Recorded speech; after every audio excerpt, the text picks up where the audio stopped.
நண்பர்கள் அனைவருக்கும் வணக்கம். இன்னைக்கு நம்ம அந்த வீடியோல கேஸ் சிலிண்டர் இணைப்பு உள்ளவர்களுக்கு மிக முக்கியமான புதிய தகவல் வெளியாகியுள்ளது. ஸோ அதை பத்தி தான் இப்ப நம்ம பார்க்க போறோம். அதுக்கு முன்னாடி நம்ம சேனலை இதுவரைக்கும் நீங்க சப்ஸ்கிரைப் பண்ணலைன்னா உடனே சப்ஸ்கிரைப் பண்ணிருங்க. அப்படியே பக்கத்துல இருக்கக்கூடிய பெல் ஐக்கானையும் கிளிக் பண்ணிருங்க. அப்பதான் நாங்க போடக்கூடிய அனைத்து வீடியோக்களும் உங்களை கரெக்ட் டைம்க்கு ரீச் ஆகும். இப்ப வாங்க வீடியோக்குள்ள போலாம். இந்தியால கேஸ் சிலிண்டர் தட்டுப்பாடு அப்படிங்கிற பிரச்சனை மீண்டும் தலை தூக்க ஆரம்பிச்சிருக்கு. இது உலக அளவிலான புவிசார் அரசியல் நெருக்கடியினால ஏற்பட்டிருக்கக்கூடிய ஒரு பெரிய தாக்கம். இதுக்கு முக்கிய காரணம் மேற்காசிய நாடுகள்ல ஏற்பட்டிருக்கக்கூடிய போர் சூழல் தான். ஈரான் ஹார்முஸ் ஜலசந்தியை மூடியதன் காரணமாக உலகுடைய மிக முக்கியமான எண்ணெய் மற்றும் எரிவாயு போக்குவரத்து பாதை தடைப்பட்டிருக்கு. வணிக உபயோக சிலிண்டர்களுடைய விநியோகம் பல இடங்கள்ல தற்காலிகமா நிறுத்தப்பட்டிருக்கு. இதனால பெங்களூர், சென்னை, மும்பை, கொல்கத்தா போன்ற நகரங்கள்ல ஹோட்டல்கள், சிறு உணவகங்கள் பெரிய அளவு பாதிக்கப்பட்டிருக்கு. வீட்டு உபயோக சிலிண்டர்களுக்கு முக்கியத்துவம் கொடுக்கப்படும் சொல்லி மத்திய அரசு அறிவிச்சிருந்தாங்க. அது மட்டும் இல்லாம சில புதிய விதிமுறைகளையும் கொண்டு வந்திருந்தாங்க. அதன்படி பாக்குறப்போ 25 நாட்களுக்கு ஒரு முறைதான் வீட்டு சிலிண்டர்கள் புக்கிங் செய்து மக்கள் பெற்றுக்கொள்ளும் வகையில் ஏற்பாடு செய்யப்பட்டிருக்கு.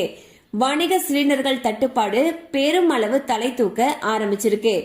ஒரு சிலிண்டர் 2000 ரூபாயிலிருந்து 4000 ரூபாய், 5000 ரூபாய் என உயர்ந்து கொண்டே சென்றது. பல உணவகங்களை மூடி வைக்கக்கூடிய நிலைக்கும் மக்கள் தள்ளப்பட்டாங்க. இந்த சூழ்நிலையில ஹோட்டல்கள்ல தயாரிக்கப்படக்கூடிய உணவு வகைகள் குறைக்கப்பட்டும் நேரத்தை குறைத்தும் அவங்க வராங்க. தற்பொழுது ஒரு வணிக சிலிண்டருடைய விலை 7500 ரூபாய்க்கு விற்கப்படுவதாகவும் இதனால் ஹோட்டல்கள்ல கடும் இன்னலுக்கு ஆளாகி இருப்பதாகவும் சொல்லப்பட்டிருக்கு. கள்ள சந்தையில இது போல அதிக ரூபாய்க்கு சிலிண்டர்கள் விற்கப்பட்டாலும் என்ன செய்வதென்று தெரியாமல் கேட்கும் விலை கொடுத்து சிலிண்டர்களை பெறக்கூடிய நிலைக்கு தள்ளப்பட்டிருக்கிறதாக ஹோட்டல் உரிமையாளர்கள் வேதனை தெரிவிக்கிறாங்க. அது மட்டும் இல்லாம தற்பொழுது வீட்டு உபயோக சிலிண்டர்கள் பாத்தீங்கன்னா ஒரு சில இடங்கள்ல உடனடியாக கிடைக்கிறது இல்லைன்னு சொல்லி பொதுமக்கள் சொல்றாங்க. சிலரோ புக் பண்ணி நீண்ட நாட்கள் ஆகியும் இன்னும் சிலிண்டர்ஸ் டெலிவரி ஆகலன்னு சொல்லியும் புகார் தெரிவிக்கிறாங்க. சோ மத்திய அரசு உடனடியாக தலையிட்டு வீட்டு உபயோக சிலிண்டர்கள் அனைவருக்குமே கிடைக்கிறதுக்கான தேவையான நடவடிக்கைகளை எடுக்கணும்னு சொல்லிட்டு பொதுமக்கள் கோரிக்கை விடுத்திருக்கிறாங்க. 2 சிலிண்டர் வச்சிருக்கிறவங்க கூட பரவாயில்ல, ஒரு சிலிண்டர் வச்சிருக்கிறவங்களுடைய நிலைமை ரொம்பவே கவலைக்கிடமாக இருக்கு. சோ மத்திய அரசு தரப்புல இருந்து என்ன சொல்றாங்கன்னா தேவையான அளவுக்கு சிலிண்டர்கள் கையிருப்பு இருக்குன்னு சொல்லியும் மக்கள் யாரும் அச்சப்பட தேவையில்லைன்னு சொல்லியும் சொல்றாங்க. அது மட்டும் இல்லாம விரைவில் இந்த நிலைமை சீராகும்னு சொல்லியும் நம்பிக்கை தெரிவிச்சிருக்காங்க.